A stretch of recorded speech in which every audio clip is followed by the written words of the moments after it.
Greetings. Welcome to chapter 3.3. Really kind of the best way to do this is probably just do some problems from the homework, and then I'll explain sort of the terminology.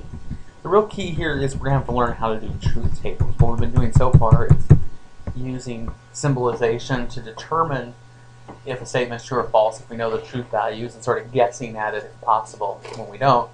But the other issue is what if we don't know any of the truth values? How would we know if the statement's true or false?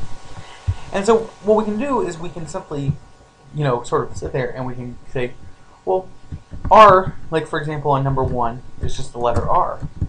R could be true and it could be false. I mean, that's really your only options on this one. Is it could be true or it could be false. And so what we do is we sort of do this, and we then look at that.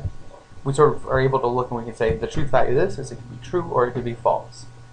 And what do? Well, the whole point of doing that is to then be able to classify it. Well, it could be true, it could be false, meaning that the truth value is contingent. It's going to depend upon the truth value of the letter. It's going to depend upon the truth value of the parts. Now, what's going to happen is we have some terminology with classifying statements. There's things like contingent, which means that a statement's truth value will vary based on the truth value of the variables that compose it. Basically meaning that some cases it'll be true and on some lines it'll be false. You'll know a contingent one because one line might be true, another line might be false, another line might be true, another line might be false. Now this can be differed from, for example, let me just make this a little bit bigger so it's easier to read. This can be differed between what we might call self-contradictory. And this is an important thing to know, because self-contradictory means that no matter what the truth value of the variables, the statement will always be false. In this case, essentially, somebody's contradicting themselves. You've all met somebody who said, you're contradicting yourself. It can't be the case that you're both going to be there and not going to be there. You can't be both. And so self-contradictory is where basically you've symbolized the argument. You've said, well, you're contradicting yourself. The very statement is going to be false. And what that essentially means is that the statement on every single line is going to be false. Okay? There will not be a single line which is true. They will always be false. Doesn't matter if you have variables A, B, and C, and A is true and B is false and C is true, or A, B, and C are all true, or all of them are false. Doesn't matter. No matter how the truth value of those parts, the statement is structured in a way that it will always be false. The easiest example is saying something like something will be true and not true. But it's always going to be false, because if it's true, then that not being true is going to be false, and if it's true and not true, true and false is going to be false. And if it's false, then not true is going to be, not false is going to be true, but it's going to be false either way. So self-contradictory means that it's always going to be false. Now the last one is what we call tautologous. And tautologous means no matter what the truth value of the variables, the statement will always be true. Tautologous. Now, tautologous is essentially a way of saying, look, it's always going to be true. Sometimes you'll meet people and they'll say things that's like, well, yeah, obviously that's true. It's got to be true. They'll say things like, well, we'll be there or we won't be there. Yeah, what are the other options of this matter? You're going to be there or you're not going to be there. Somebody says, like, we're in and we're out. So, what do you mean? You're in and you're out. Like, well, that's a contradiction because that's using the and. But we're in or we're out. I'm sorry. And we're in or we're out. Well, yeah, those are your only options. You can be in or you can be out.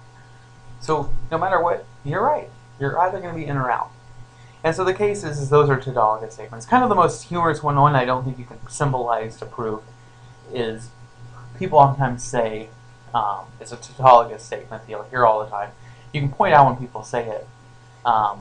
People will say, when they're looking for something, they'll say, it's always in the last place you look. Well, yeah, of course it's going to be in the last place you look. Who continues searching for something once they've found it? I mean, does logic not prevail? Are you insane? I mean, if you found it, why would you continue to look? It will always be in the last place you look. Insofar as even if it's the first place you look, it will be the last place you look because you won't continue looking once you found it. Now, most of us realize that these statements are all kind of ordinary language. They have a different meaning. They're not quite as, oh, well, they're not quite this, this or that, that these things mean something more to us when we talk about ordinary language. I say that because logicians traditionally are pretty particular about not wanting to, they'll be really particular. Like they'll say, I'm at my house. Are you at your house? Are you over at your house? And they'll say, are you in your house? Or something like that. And they'll say, I'm not in the house, I'm in the yard, or something like that. Well, we understood that. We just meant, were you home? Well, I'm not at home, I'm at the yard. Logicians can be pretty particular about this, and so things like, it's always in the last place you look. I realize that most of us realize what they mean is, you feel like you've exhausted every possible location, and finally you find it always. And so, the case is the idea of tautology, though, is it's always true. The idea of self-contradictory is it's always false. The truth of the parts doesn't matter. It's structured in a way, the statement itself is structured in a way that it contradicts itself or it's tautologous. So what we do is we create charts. We create what we call truth tables. And so what we have is we have things like, here we have these. Let me just make all of these a little bit bigger. I'm not sure I'm going to do that many, but at least get them big enough that we can see them. But what you have here is you have things like m dot tilde m.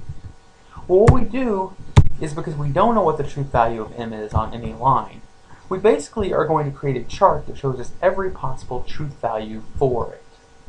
And what we're going to do is, probably the easiest thing to do is to create a table. And what you're going to do is you want to create a table, and you're just going to want to put this whole thing in there. Just put it in here.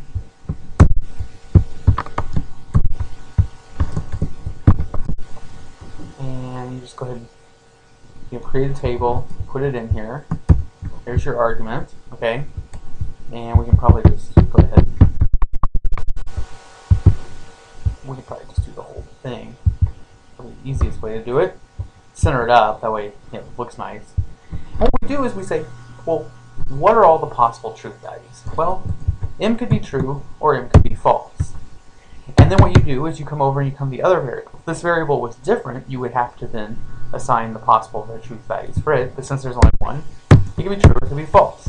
The key though is if you have the same letter, like this, you have to make sure that if it's true on this line, it's also true here, on the same line. All the way across is what the truth value is on that line. Do not change the truth value and make it where it's true right here, but it's false over here. They need to be the same. So then what you do is you just go ahead and do it, if true, then false, and if false, then true. And then you come along here and you say, well, true.false is false, and false.true is false. And so what you would do is this then becomes our main line, and you could just highlight it or do something else to it. You could probably do like this.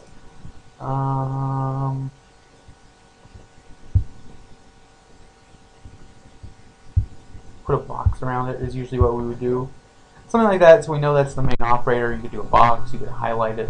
If you're doing it by hand, which is what I would expect most of you are going to do, you would actually put a big box around it. And then I always tell people, put a big box around your final line, and then the one before it, don't do anything. But then with this line, just cross it out. Like, don't, when I say cross out, I mean just put a very thin line. I still want to be able to read it, but don't do it all, don't do a thick line, but do a real light line through it. Okay? Now with the truth tables here that are in this, if you're doing it on Word, or I'm sorry, if you're doing it in Word, then you're going to just have to sort of figure out another way to do it. What you could do is you could just sort of follow a policy of when you're done with a line, put it in like green or some color that you know that means done. Purple, perfect. Well, it's not highlighting well, but you know what I mean. There you go. It showed up that time. I was gonna see if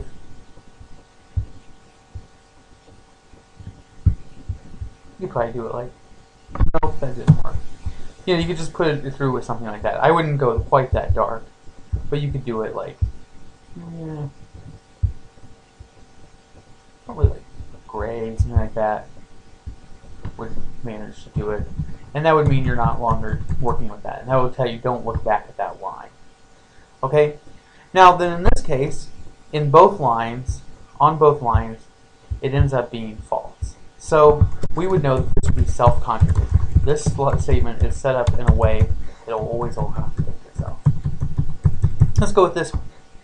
D wedge tilde D. So we just insert a table. Now, you might ask yourself, well, how many lines am I going to need for this? Well, the answer is you're going to need,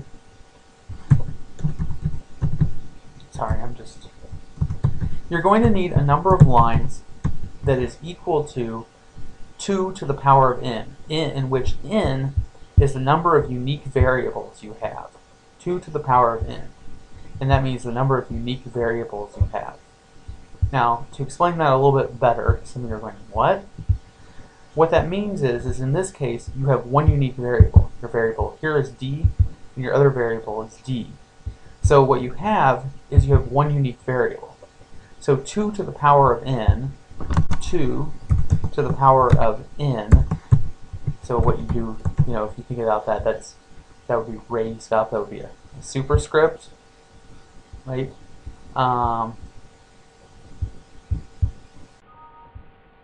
Yeah, I'm missing what I need to do. But if 2 to the power of n, well, we could probably just do it like this.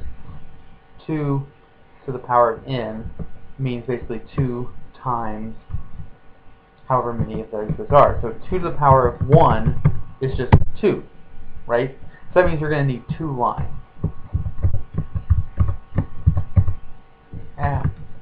And so in this case,